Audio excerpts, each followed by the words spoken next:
Welcome to the Circuit of Success Podcast. The Circuit of Success Podcast. With your host, Brett Gilliland. Brett Gilliland, Visionary Wealth Advisory.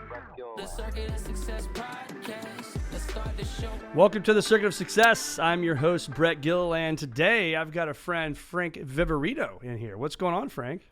Oh, a lot less than when I was here last time. I'll tell you that. I think it was 20 years ago. It feels like it. And I have to admit, Frank, your episode, March, what was it here? What did I say earlier? March 30th, 2017, so a long time ago, 100 years ago, like you said, was probably the worst audio I've had out of 300 and now 74 interviews.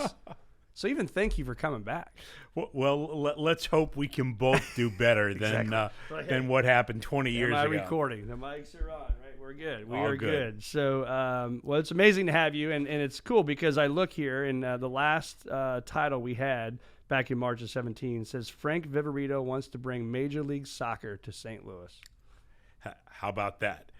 Although I didn't do it, Andy Taylor and Carolyn Kindle did it. Yeah. But at least the net of it is we got soccer, and what a great start they had, and what a big difference they've made in St. Louis, and that's my one storyline. That's the only thing that I really talk about is what impact can sports have on our community. Yeah. And they epitomize that, Andy and Carolyn to a T, in terms of how they see sports making a difference in St. Louis. It's amazing what they've done for this city that people don't even know about, right? The magnitude of the impact. It's incredible, whether it's, Forest Park or the Arch renovations, Enterprise Center, MLS, Soldiers Memorial, and the list literally goes on and on. Yeah.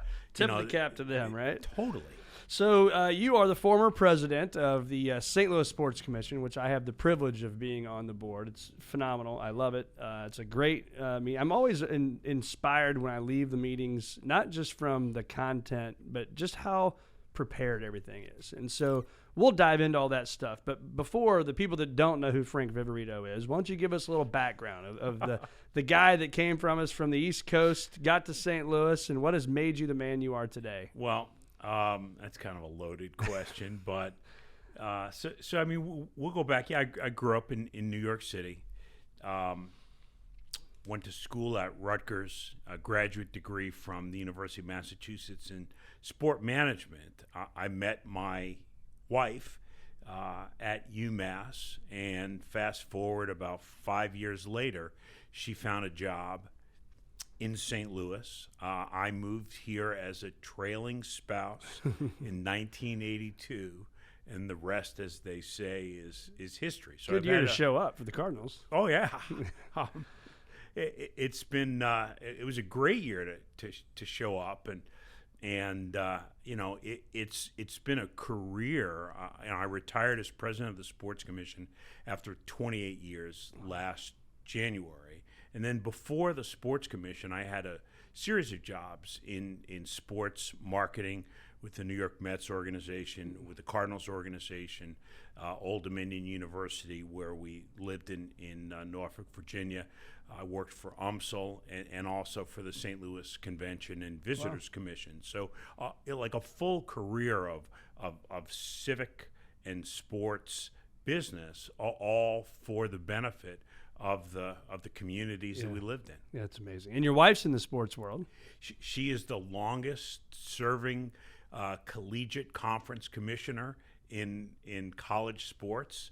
She is in her 43rd year as at the Missouri Valley Conference. She's now commissioner of their football league, the Missouri Valley Football Conference, and started off with a career dedicated to equal opportunity for women in college sports. And we forget it wasn't that long ago when the NCAA started having championships in college sports. It was 1982. Wow.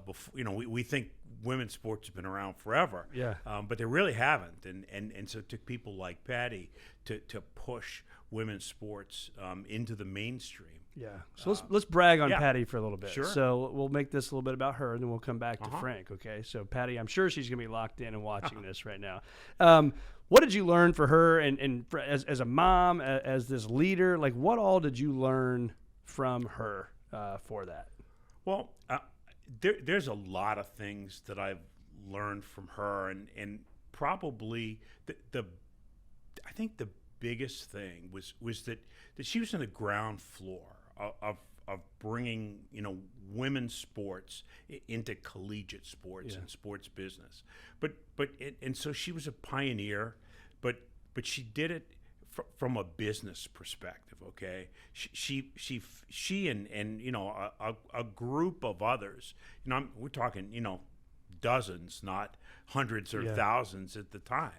Who had a business-based approach to bringing women's collegiate sports to the forefront of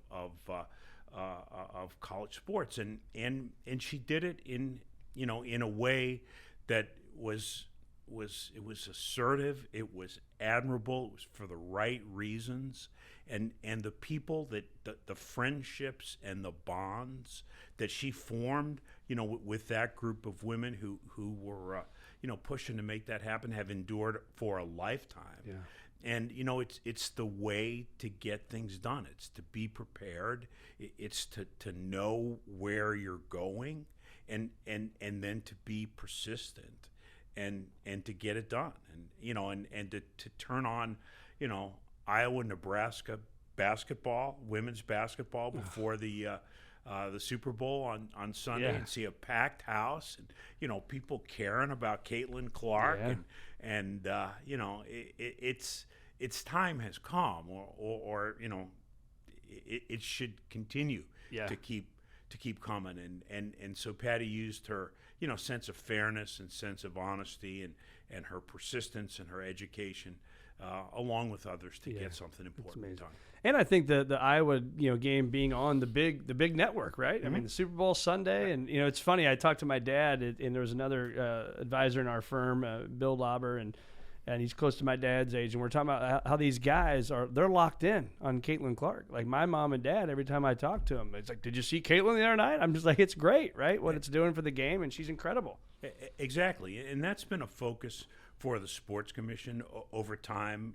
We can go back to our biggest early events like the United States Olympic Festival in '94 that had a focus on women's sports. We've always enjoyed doing sports like gymnastics, figure skating. We did the Olympic women's marathon trials. There's just not enough sports that elevate women competitors in our region, and so that's important to us. It fits in with our Olympic legacy focus, but it also promotes exciting sporting events that matter and elevate women. Talk about the vision you had. So you said, what did you say, 28 years, right? Mm-hmm. The Sports Commission. So talk about that vision of what it was 28 years ago, now 29 years ago, right? To what it is today. When you look back at that, I mean, I think you think about the business leader watching this. We all have a vision for our company, right? You think about the amazing people on the Sports Commission. They all have visions for their company. Sure. You had a vision for the Sports Commission. How did you see it play out, and what was it like along the journey? Well, I think the vision was grounded in St. Louis sports history. So, one of my stump speeches, when I used to do stump speeches, what was basically to try to prove the point that I believe that St. Louis has the deepest, richest sports history of any city in America. And that goes back to the 1904 Olympics. That goes back to St. Louis University in 1906, throwing the first forward pass in college football. That goes back to Dwight Davis and what he did. People know the Davis Cup in tennis, or the Dwight Davis Tennis Center, but they don't really sort of understand what he did. Is he popularized the sport of tennis. He brought it to the masses. It was a sport for the rich, and he pioneered municipal tennis facilities in parks. And so, like even back 125 years ago, those are three of the most significant moments in sports. The first American city to host the Olympic Games. And, then you go through the century and you talk about the 1950 World Cup and the St. Louis impact on that, and we created this Senior Olympics, and in the 1980s, you talk about, of course, baseball and basketball and the big sports, but it's the history that that stands out, okay, and then you think about the wonderful past of the Cardinals. The Grandma listened to those games when she was a girl with a transistor radio under her pillow, and so you have this huge basis of sports history, and you say, what difference can we make in a region, by playing off the fact that this is such a good sports town. Yeah. And so, I took over when the organization was 6 years old, and it was founded in 1989 for two reasons. One, to do what it could to help bring NFL back after the football Cardinals had left, and second, to raise the profile of amateur sports in the region and see what benefit that could produce. And so we took those ideas, the history plus the focus on amateur sports, plus the desire to bring the NFL back, and that was that was the basis for what we did, and the vision was to see where we could take it. I can't tell you that what we accomplished is exactly what we set out to accomplish, but the vision was to see how we could make it work for the region. And how much long-term planning do you do? I mean, I know last Wednesday we're at the board meeting. They're talking about, the bids that are due for things that are happening 3 and 4 years from now. Sure. That's what I think people don't understand. I didn't certainly understand it. It is all the work that goes in to get a March Madness basketball game here. Right? You're always working in the future. Post-pandemic, you're not working kind of as far into the future as we used to be, and I think that it's not just sports; it's everything that's changing in business and in life exponentially. I mean, who knows where we're going to be in 5 years with artificial intelligence or pick whatever innovation you want, but still, yes, events are bid for years before they actually take place, and a lot goes into a bid. A bid has a destination component to it. It has a financial component to it. It has a geographic component to it. It has a rotational component to it, and so you're always thinking years down the road. But as you look at the landscape of college sports now, I don't know what that looks like 5 years down the road, between NIL and transfer portal and conference realignment and the sea change at the NCAA and all the cases, in court and our athletes, students, or the employees. And I mean, like, that's changing almost daily. One state just came out last week, didn't they? And say they are the Dartmouth case, and so it makes it harder and harder to plan further and further out. In fact, the bid cycle you just mentioned was for the NCAA's all of their championships for the next X number of years. The previous 3 or 4 bid cycles have been for 4 years. This bid cycle was only for 2.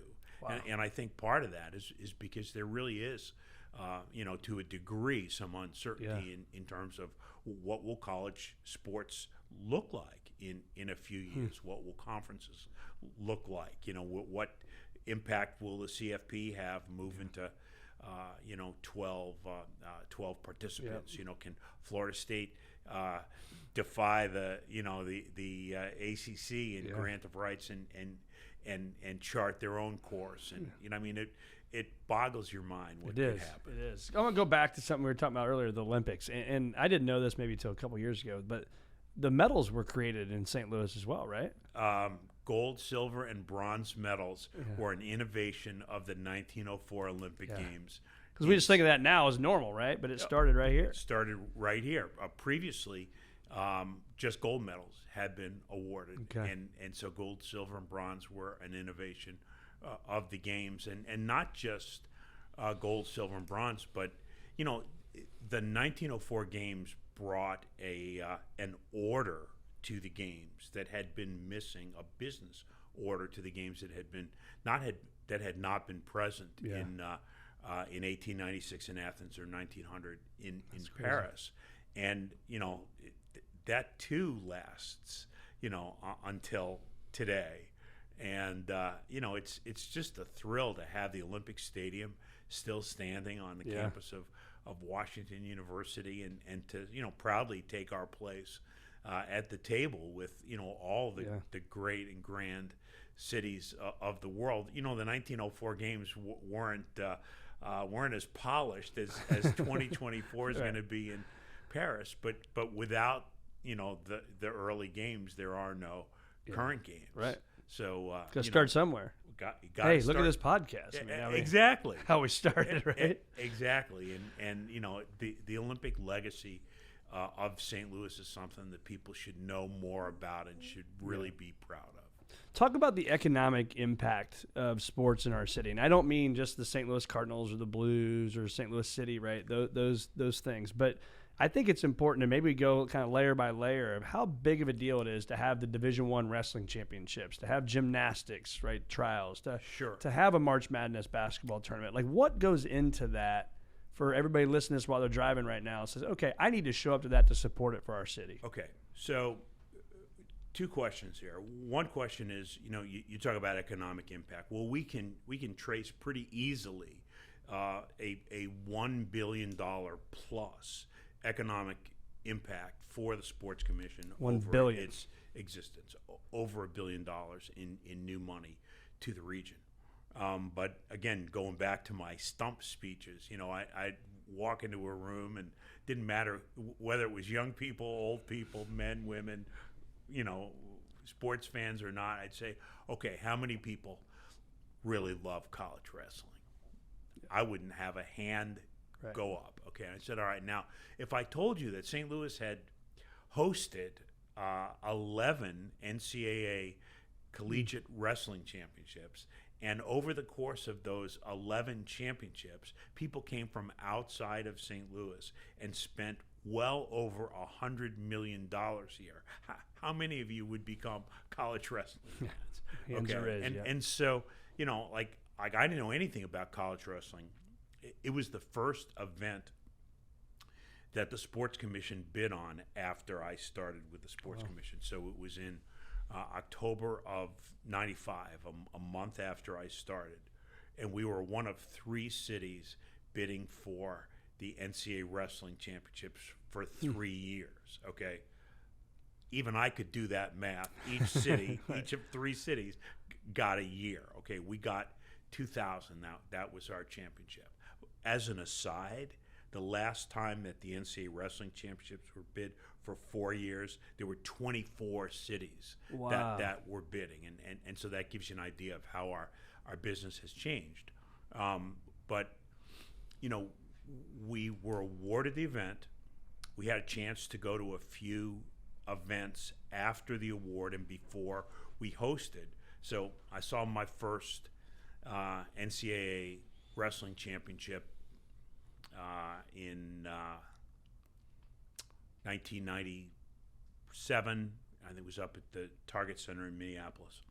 And I fell in love with the event. I saw a sport that had passion and intensity like I really had never seen before. And so I remember we went to the year before we hosted in 2000, back in '99. The event was at the Bryce Jordan Center on the campus of Penn State, and we were sitting up on the concourse. We had our table out there with our ticket brochures and our hotel brochures, and this older gentleman came up to me, and I say this all the time. I swear, he nearly poked his finger through my chest. And he said, "I've been coming to this event for 65 years. You guys better not screw it up." Ooh. Okay? And pressure. like that gave me a sense of the passion for that event. And so, here we were, taking a sport that was a great fit for the region, and not just a sport, but an event and a sport that was a great fit for the region. All the powerhouses in college wrestling at the time were from the Midwest. Yeah. Oklahoma State, Iowa State. Mizzou's had a great program, and on and on. And we brought the event to St. Louis. It was a great fit, and then we were able to bring it back. Division I 9 times, Division II 2 times, and it's one of the events we bid for 2027 and 2028. But it's doing the research to kind of figure out what sports fit. We'd love to be doing the Super Bowl, but that's not that's not going to work in St. Louis right now. But Olympic trials, NCAA championships, college football, as no matter how college sports realign, we're sort of always going to be in the crossroads of big time college sports. Mizzou's in the SEC, Illinois is in the Big Ten, and those are the two leagues moving forward. And so if you ask me what event would the Sports Commission love to bring to St. Louis, I tell you the Mizzou-Illinois football game we'd love to bring back. They start a series in 2026. Okay. I think they're 4 years on, and then they take a couple years off and come back on. But I'd love to see that event come back to St. Louis. The Battlehawks are back in the Dome now.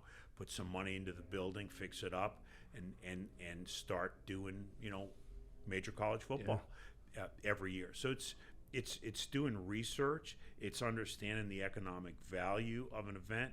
It's understanding the events that this community can compete for and host well, and that all goes into a strategic plan that just aims for benefit, sort of however it's calculated for the region. Yeah. So let's talk again to that leader right now that's listening, and not just necessarily a leader, just the human being listening. I think the brain, the mind, doesn't want to have a sense of urgency on certain things. And so, right here we are now, it's February 13th, and you could say, I got that yearly goal. It's only February. I'll get to that, right? What you all are focusing, again, 3, 4, and 5 years in advance. How do you as a leader, or did you as a leader, create a sense of urgency for today, right? Because I see your team. I see all the people, the amazing people that you get to work with every day. How did you create that sense of urgency in them to make things happen now? Well, you do that because you're sort of operating on like 2 or 3 different timetables, okay? Yeah. So, you're always looking for what event is out there and what can we pursue. And then you're winning some, you're losing some, and you're focused on what events are coming to town in the future and what do we need to be doing for them now, okay? And then the third thing you're focused on is like what's happening in the next 4 weeks or the next 4 months. And so we are always, juggling like 3 sets of balls. Yeah. Okay. Today, tomorrow, and the future. Exactly. And so, there is there are events that have to be managed right now. Okay. And so it's not hard to sort of understand that degree of urgency, but because you have to produce, the NCAA college hockey regional in 6 weeks. We have a gymnastics, a quad meet with, Missouri and Illinois. It's going to take place Friday night of this week, whether we're ready or not. And so, that's one of the great, I wouldn't even call it a challenge. It's one of the most wonderful things about the job is you're operating in different quadrants, if you will, at all times. So nothing is the same, from year to year, and you're always working today and in the future. Yeah, I like that. I like that a lot. What moments have you had where I assume, knowing you well enough, that you've had these pinch me moments? I mean, you've traveled the world, right? You've been to how many countries you've been to. What are some of those pinch me moments you're like, how am I sitting in this room? On the grandest scale, I guess it's things like the NCAA men's Final Four. It 2005. Back in 2005. I don't know if you care about the University of Illinois or not, but to have Illinois make the championship game, it was a picture perfect weather weekend. We have no idea how many thousands of people came to town without a ticket just because they cared. Want to be around the orange and blue. Exactly, and so to just stand there and watch the sea of people in downtown and Laclede's Landing and at the event, like, I don't know that St. Louis ever looked. It hadn't looked that good in the 42 years that we've lived here. Maybe for the 1904 World's Fair, but what a special moment, and I'll never forget. The chair of the men's basketball committee was a guy named Bob Bowlesby, who's been the commissioner of the Big 12 and for many years. And at the news conference after the day after the championship game, he said, "I love a city that under promises and over delivers." And there was a pride that I felt on behalf of all St. Louisans. On the micro level, we had a board meeting last week, and I just sit in that room and look around the room, and I want to pinch myself. But because when I started, there were 26 people on the board. The 26 people together contributed a total of $0 to the operation of the organization, and they would usually find something to fight about. Like who was getting the best deal by being a board member? I want an extra ticket. How about an extra ticket for me? And it's just like, okay, like we gotta figure something else out here, and to look around the room and see, there's Ozzie Smith. Yeah, that's what I was gonna say. I look right over there and there's Ozzie Smith. I mean, if you got Brett Gilliland and Ozzie Smith in the same it room, doesn't even matter who else is in there. Yeah. But everybody's there, and that's, and not only is everybody there, but everybody's been there for a long time.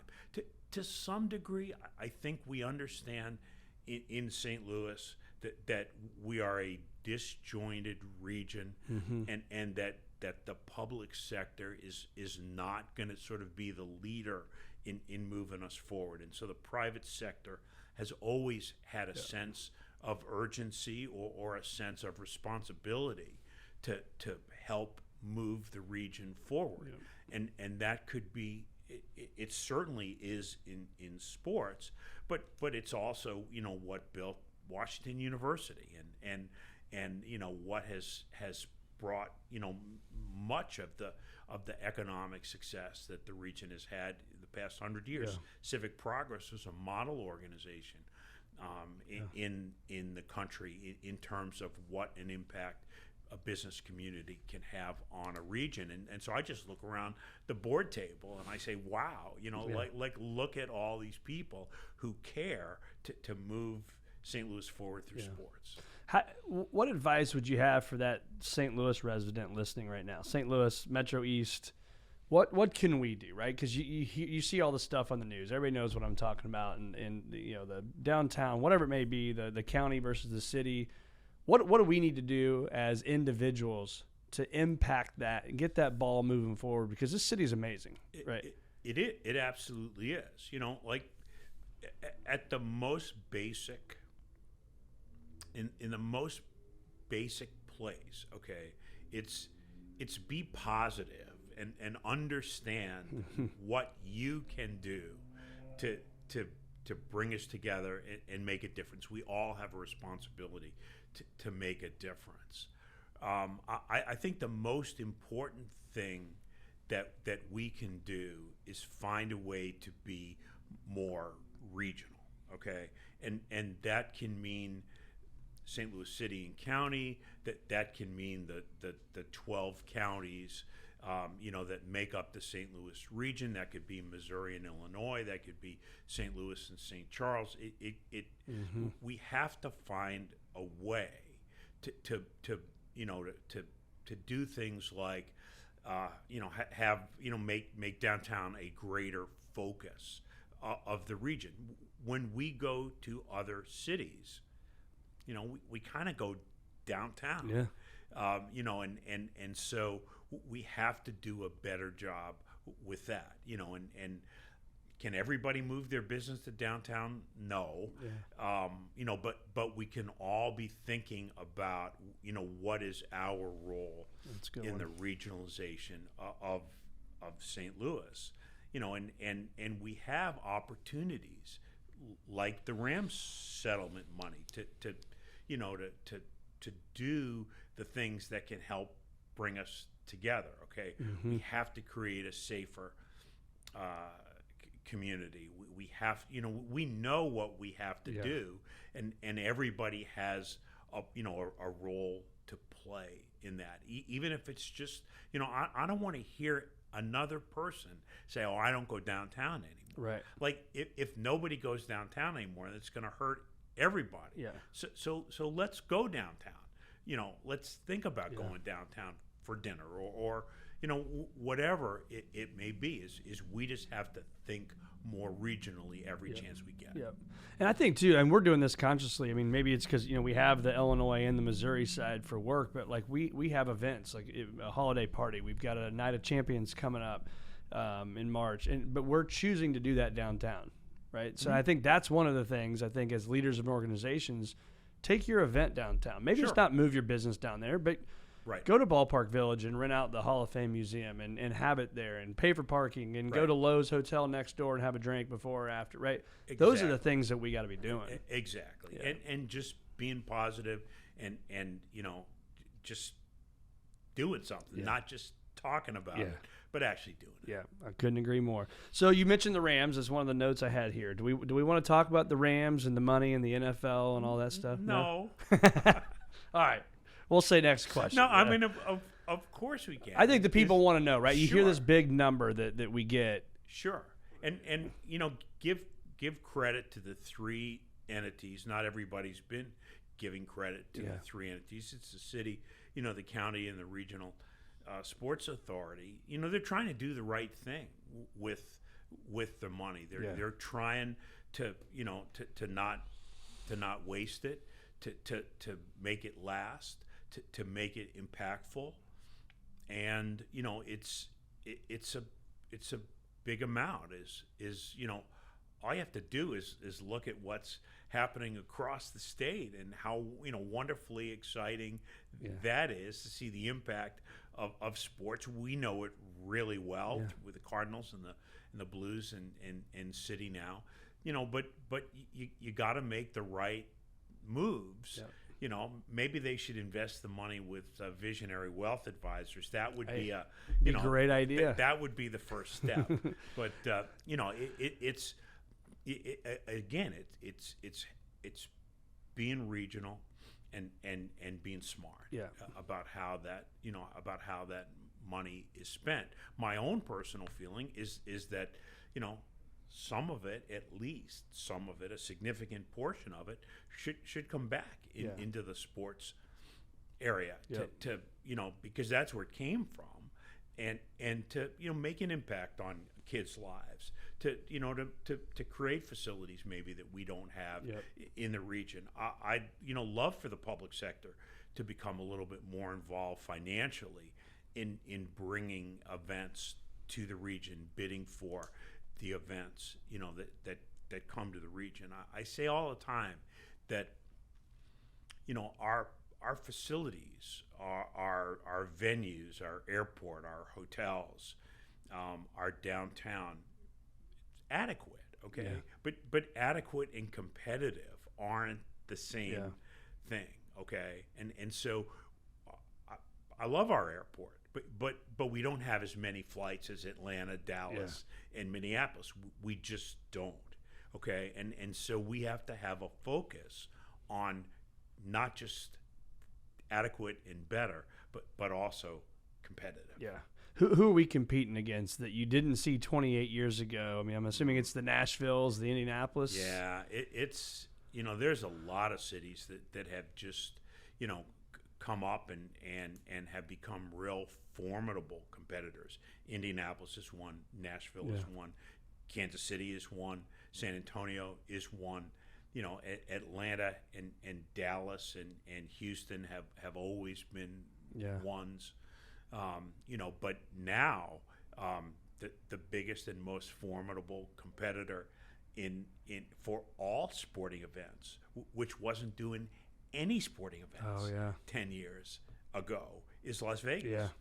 And I believe it was last year, they did 6 conference championship basketball tournaments in one season. They hadn't done one in I don't know how many years. Now they're doing the Super Bowl.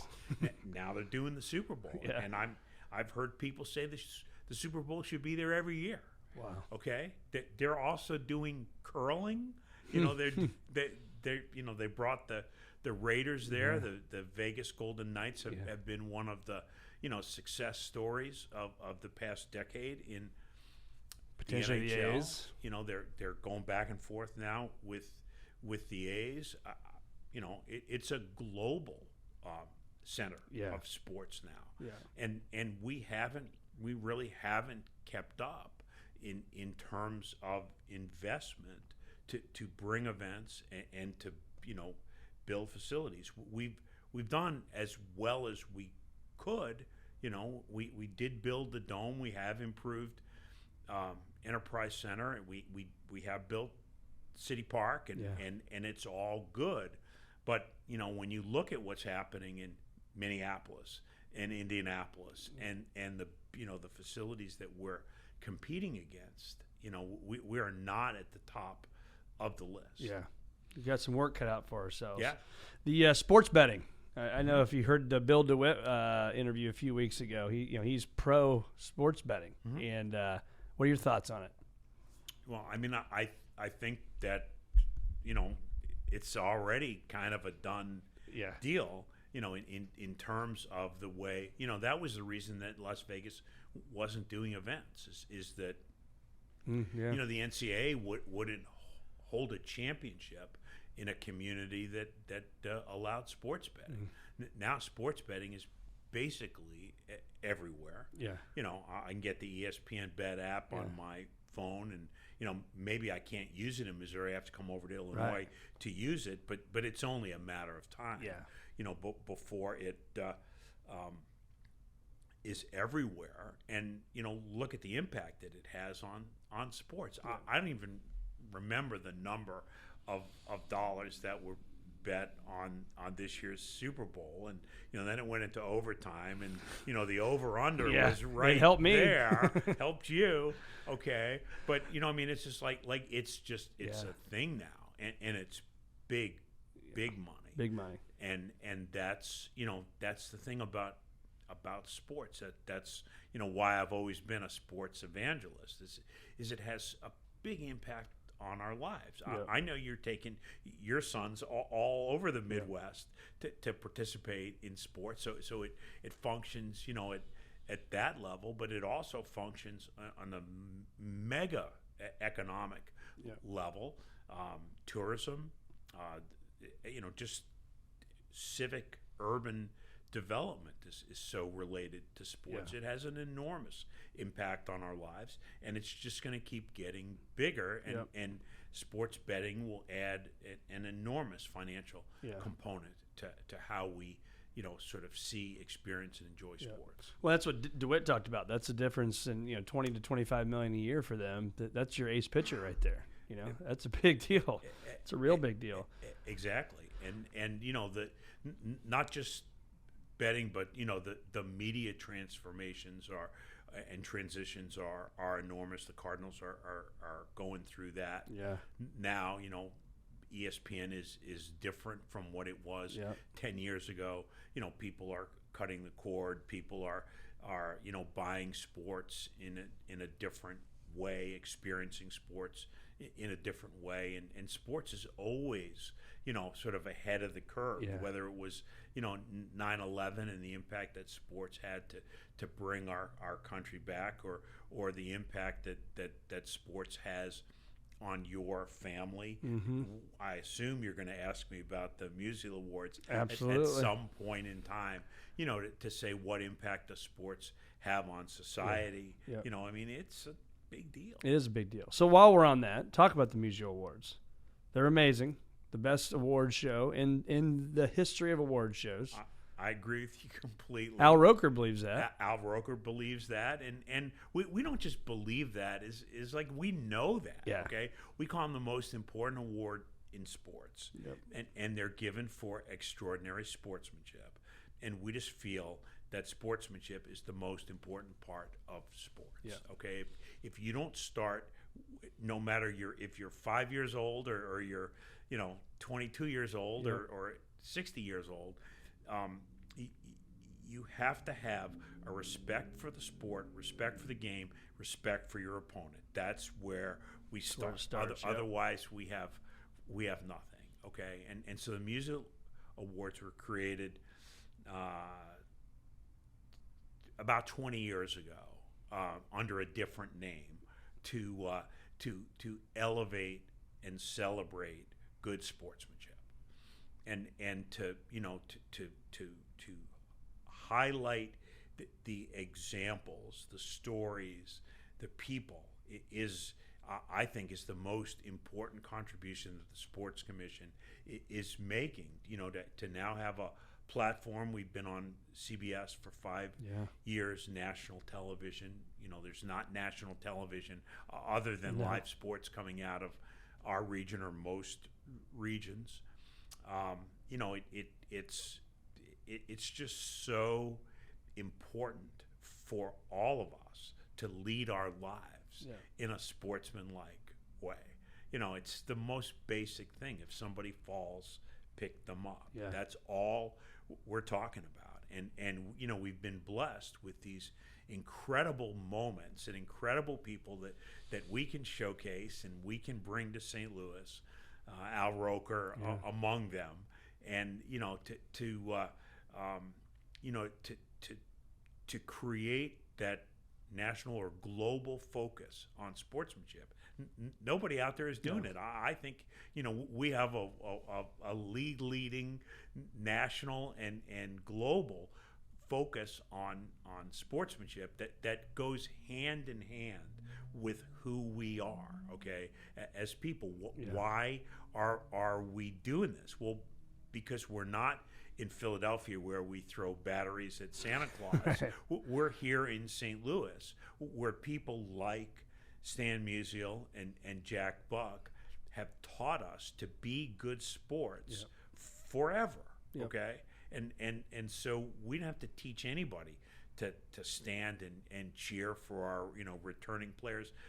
Just wait till you see what happens when Matt Carpenter comes back to bat. Lance Lynn throws his first pitch. It's just like this matters to us, and that's kind of a key thing that I think anybody would do in business is sort of understand what you're good at.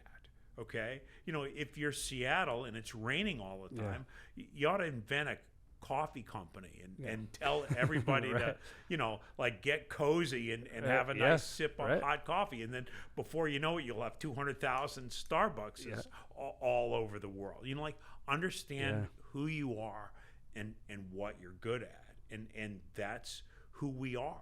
We are good sports. And that's why we do the Music Awards. And that's why I'm so grateful that people care and support it, because it's a wonderful night and it's a wonderful idea. Yeah. And just such a feel-good story. I mean, you walk out of that theater, you feel better than you felt when you got there. You do. And the cool thing about the Music Awards and also about sports is you can relate to it at any level. Yeah. Okay, you can be 9 years old and walk out of there feeling just as good as a 90-year-old person is going to be. And I say that about sports all the time. If you go to a hockey game and all you know is every time the puck goes in the net, you get a point, and the team with the most points wins, you can still enjoy a hockey game. You don't need to know how to call icing, okay? Yeah, right. And so, like that's so wonderful. Now, art is, the same ways. You can appreciate art at a lot of different levels. But, we're talking about sports and sportsmanship, and it's just, universal, the impact it has and the way that you can appreciate it. Last question for you, Frank. You could go back and tell that 28 years ago, Frank, we'll go 30 years ago, easier math, what advice would you give young Frank Viverito? I guess to stick with it. It's easy along the way to kind of lose your passion and to get caught up in the difficulties. But to have stuck with it, for those 30 years. I retired a year ago, and the biggest cliche in retirement, I think, is, what are you going to do? Is, I'm going to travel and spend more time with my family. Well, we really put that out there. We took 18 trips last year to some really, really wonderful places, and we just had our first grandchild. Oh, that's awesome. And so, like that's what I want to do now is travel and family. And to be able to look back on a career and to say, you know what, there were a lot of times when we didn't know where the next event was going to come from, or we didn't know where anything, where this organization was going to lead, but we had that vision of the benefit that it could create, and we stuck with it. And like that's. If you gave me 20 minutes to think about the answer to that question, I might come up with something else. But, it's like, don't give up. I think about Jim Valvano, a Rutgers guy like me, said, don't give up, don't ever give up. And I think that just showing up and not giving up is really big. Somebody asked me that a couple weeks ago, and I said, it's going to be okay. They said you had 5 words. I said, it's going to be okay. Like, when you're building your career, it's like, you can start to put your mind on these things that aren't going to happen or are going to happen. And you put these fears out there, and they never blow up to the magnitude you put them in your mind to be. Have you ever been to Christchurch, New Zealand? No. Well, you ought to go. Go there. Because Christchurch, New Zealand, we just got back from there a couple of weeks ago, was flattened by an earthquake in 2011. Okay, they're still rebuilding. And that's exactly what it says in neon lights. On the art museum, I think it's the art museum in downtown Christchurch. It says it's gonna be okay. Yeah, it's true, right? Frank, it's been good to be with you today, my friend. It's a lot of years together. You're an amazing man. I respect you, and it's hats off and a golf clap to you for what you've done for the city of St. Louis. I know you're too humble to say that. But you've done an amazing, amazing job. I know Mark and everybody else at the Sports Commission thinks the world of you. We all think the world of you, so thank you. It's a team effort. It's a labor of love, and thank you. Absolutely.